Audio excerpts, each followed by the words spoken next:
You're listening to an archived Cabral Concept podcast. After listening to this show, check out the most up-to-date podcasts available at stephencabral.com/podcasts or search directly on iTunes. And now, welcome to the Cabral Concept, where board-certified naturopath and integrative health practitioner Dr. Stephen Cabral shares how he was diagnosed at the age of 17 with a life-altering illness and given no hope for recovery. It was only after studying and traveling all over the world did he discover how to combine ancient Ayurvedic healing practices with state-of-the-art naturopathic and functional medicine to fully rebalance the body and re-energize it with life. It's time to discover how to get well, lose weight, and finally feel alive again. And now, here's your host, Dr. Stephen Cabral. Thank you for joining me today on this Mindset and Motivation Monday. One of my favorite days of the week. I think Monday has to be my favorite day, without a doubt. A lot of people live for Fridays. They live for the weekend, and I love the weekend as well. Don't get me wrong. But after an amazing weekend where I get to spend really 48 to 60 hours straight with my family, my two girls, we often see, whether it's my brothers, my sister, my parents, really taking a lot of that good quality family time. I love being able to then start on a fresh week. And that fresh week to me means getting back to a lot of the things that I want to accomplish in my life. A lot of things which I consider my happiness factor, my factor where if I feel like I'm growing, if I feel like I'm moving forward in life, then that exponentially increases my happiness. And I've spoken about that before. Hopefully you've tuned in to previous Mindset and Motivation Mondays to check that out. But, you have to understand is that none of us start there. Meaning I've talked to thousands of people over the last few years, and I can tell you this, that everybody starts in a little different spot, but it's not where you start, it's where you finish. And I remember, of course, you've heard my story before, and me being really, really sick as a 17-year-old kid and not knowing how to get out of this spiral where I was literally out of control, just in really, really poor health, not being able to literally walk up a flight of stairs with all my heart rate skyrocketing to 150 beats per minute, starting to just get in cold sweats, literally having to lie down to be able to catch my breath and to let my whole nervous system cool down, let my heart rate lower, and just suffering from flu-like symptoms all the time. No energy, brain fog, all sorts of different hormone disruption, joint pain, inflammation, digestive issues, SIBO, Crohn's, colitis, just many, many issues in the past. So here's the thing though, I didn't understand at the time that I had any control over my life at all. Growing up where I grew up, it wasn't thought about. It was thought about you get sick, you go to the doctors, you look to see what they have an answer, they give you a medication, you take the medication, and hopefully the symptoms go away. That was my reality. I just didn't understand it, and that lasted all the way really through college. I was still sick. But my first job out of college, I remember sitting there literally, I had a day job because that's what I thought you were supposed to do when you graduated from undergrad, that you would get a day job, that you would sit there at a desk and you would do whatever that work is that you were supposed to do. So I would sit there, but I always had these dreams. I had these aspirations. They were more like daydreams because I didn't really know if they would come true or not. But I used to have these daydreams of building a personal training business. And I can remember right now literally sitting at that office, that cubicle. I remember I didn't have a window. I'm sitting there at a cubicle and I'm dreaming up my future health business, which I can remember to this day right now. It was called Universal Health. Of course, I didn't go with that name to today, but that was it. And I dreamed about having this personal training company. And I can still remember it right now. Literally, my job is creating these digital magazines. And I didn't even really know what I was doing, to be honest, because my degree wasn't in creating digital magazines. But that was a job I got, and it was a temp job, and it was fine. But I was still working as a nutritionist and personal trainer at night. I just wasn't busy enough to make that a full-time job. And I'm someone that always believed in work and just working a lot, all of those specific things. But I just knew that I'd help people get fit in the past, and that I think just, subconsciously on my own level as well, I felt like I wanted to get well so bad because even though I was getting a little bit better by 22 years old, that I was still relapsing quite a bit. I was still getting pneumonia during the winter. I was still getting chronic sinus infections. I still had really bad allergies, and I had digestive issues. I had pain in my gut. I had all sorts of issues. I really did. And I just felt that, I seem to be able to help people get their bodies in shape. I seem to really help them transform it. I seem to be able to help them with their own health. I'm hoping that maybe one day I could do the same myself. I just didn't get that yet. But I knew that I was getting closer for my own health, and I knew I was getting closer. I was getting a little bit busier with clients. So what happened for me, though, luckily, it only lasted about 6 months, this desk job. I applied to a lot of different gyms. I was hoping for full-time membership where they'd be able to help me get built up. I'd get a clientele. I'd be able to live on my dream, which was really, at that time, being a full-time personal trainer, which to me, again, at the end of the day, I honestly believe, and I've said this before, I'll say it again, I believe that being a personal trainer is literally one of the top jobs in the entire world, because you're acting as a nutritionist, you're acting as a life coach, you're acting as like almost a psychologist, you're acting as a body transformation coach. It's an amazing, remarkable job, and I can't recommend it enough to people out there right now. But what happened was this. I ended up getting a job. I ended up getting an amazing job in Boston. And again, I lived outside the city at the time. I actually lived in Providence, Rhode Island. And I commuted down every day by the train. That was about an hour commute. And I left every morning and I would get home late at night. But I loved it. And I'll tell you why. Because the members were paying about $150 to $200 or more per month. And I'd never been to a gym like this before in my life. I honestly didn't even really know people like this existed outside of like Hollywood, you know? By most people's measure, they were very successful. They were successful in their work. They were successful in their career, money, job. They were successful in the bodies. Most of them were in pretty good shape. They seemed to have good relationships. They went out at night. They seemed happy. They really seemed like they had it all, that they were together. But the other big thing I noticed is that they seemed to always have a lot of opportunities, meaning that they were always trying to figure out, what should be the next thing they should do with their life? What should be the next vacation they take? Whatever it might be. And these were all things to me that were like literally unheard of where I came from, how I grew up. And so the interesting thing to me was that although I wasn't a part of their world, like their ecosphere, whatever you want to call it, that I was living almost vicariously through them. I would always ask them about their day, their life, their home, their travel, their relationships. And I was learning through them almost like they were a mentor of mine. Like I was almost interning, even though they were paying me as their nutritionist or personal trainer. And so what I started to realize were that yes, these people had the life they want, but they also had an amazing work ethic and attitude that seemed to drive their success. Now, what was really interesting to me is that I understand that most people were working hard that I knew, meaning anybody, any job or trying to lose weight or get well, like everybody was trying hard. But these people, the difference seemed to be that they had an attitude, that they believed in their dreams. They believed that they were going to be successful no matter what. Maybe they had a little low point. I mean, a lot of them lost some money in a deal, or this happened, or they had a breakup, the relationship. But they always seemed optimistic about what was coming next. And maybe they were drawing upon past experiences. Maybe they had just a deep sense of belief in themselves, or maybe they were brought up differently. I didn't really know that at the time. But what I did see was that they were building a life by their choice, a life that they were designing. It was also really easy for me in the beginning to write it off as like, they just, they must have come from parents who knew a lot about health, who knew a lot about nutrition, or who knew a lot about different types of careers or money or investments or whatever it might be.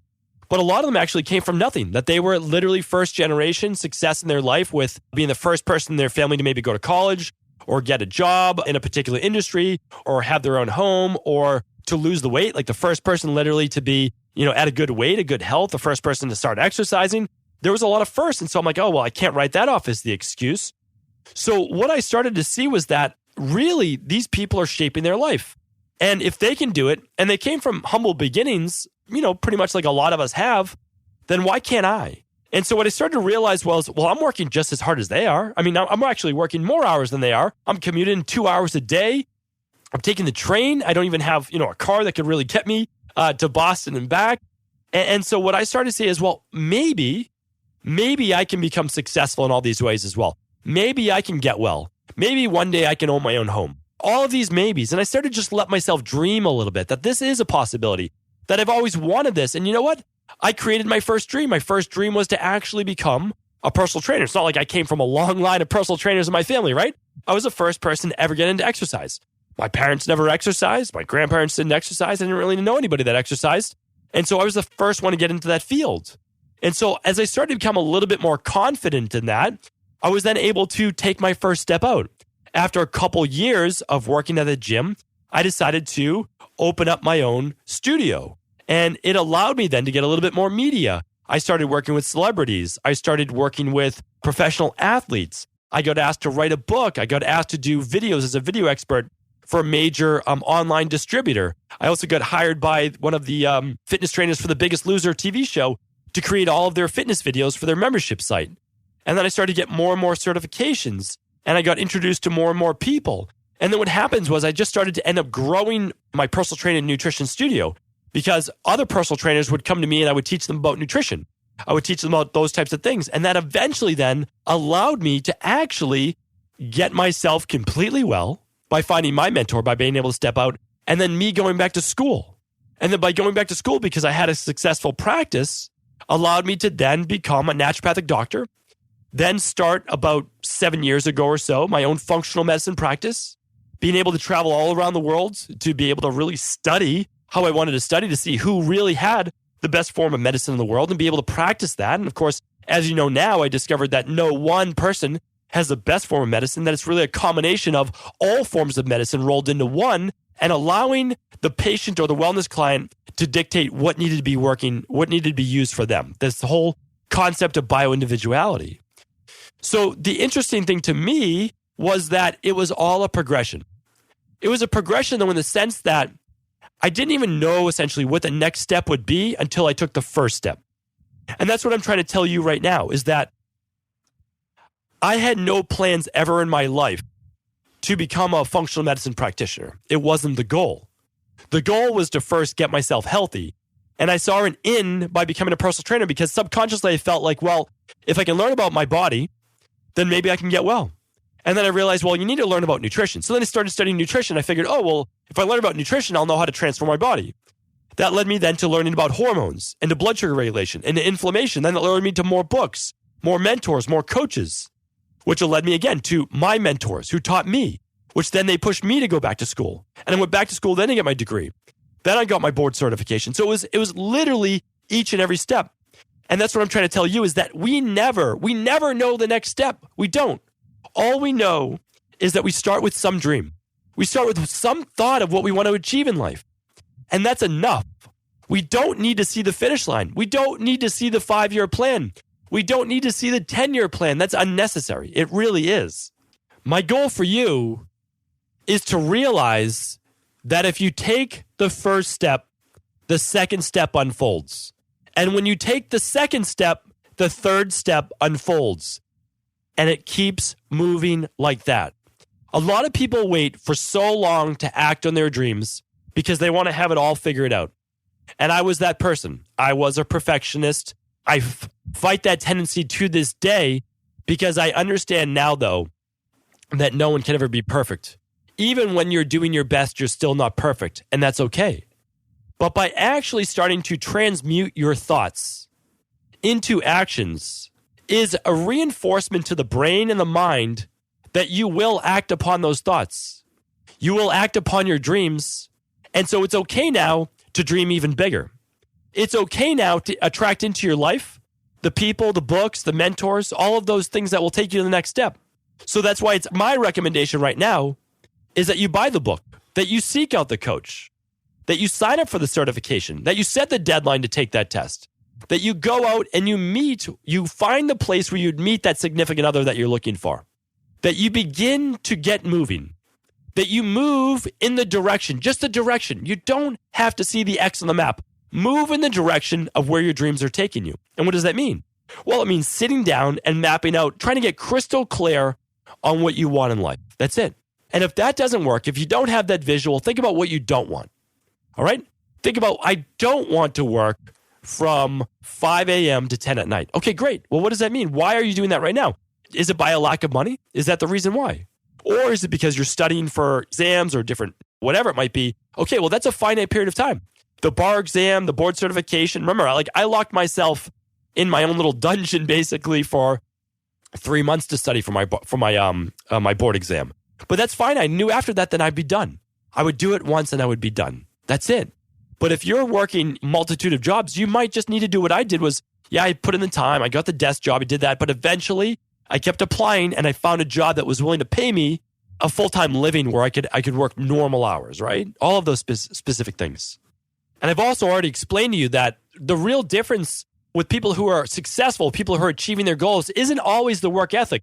That has to be there, meaning that you have to take action. You need to do the certification, read the book, hire the coach, go to the gym, prepare your meals, all of those things. You have to do that. But it's the attitude and belief system which keeps it consistent. Because there'll be hard times, there's no doubt about that. But during those hard times, you understand that your goals are important enough. Remember, if a sick, pathetic kid from Medford, Massachusetts can go from not being able to walk up a flight of stairs, can then becoming a personal trainer, to then building one of the largest functional medicine practices in the world, you can do this too. I honestly have zero superpowers, except that I believed and I learned many years ago that your dreams and your wants are valid. Who's to say that they're not? And that they can come true. They may not come true tomorrow or even next year, but if it's worth it to you, then it's worth it to give it a shot. I'll tell you right now, if you need someone to believe in you, you need to find that support group. You need to get a little bit of that belief system that anything is possible.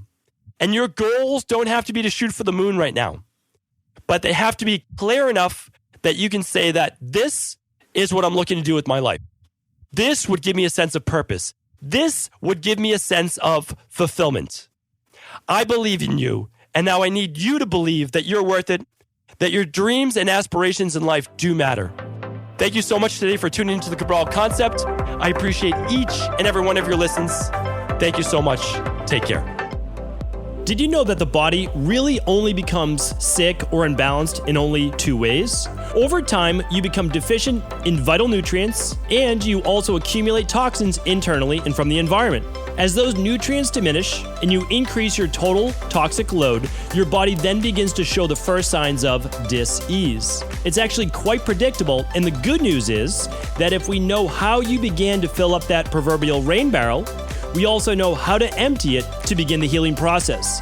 I was fortunate enough to learn this ancient healing process from my mentor after suffering from debilitating diseases for close to a decade.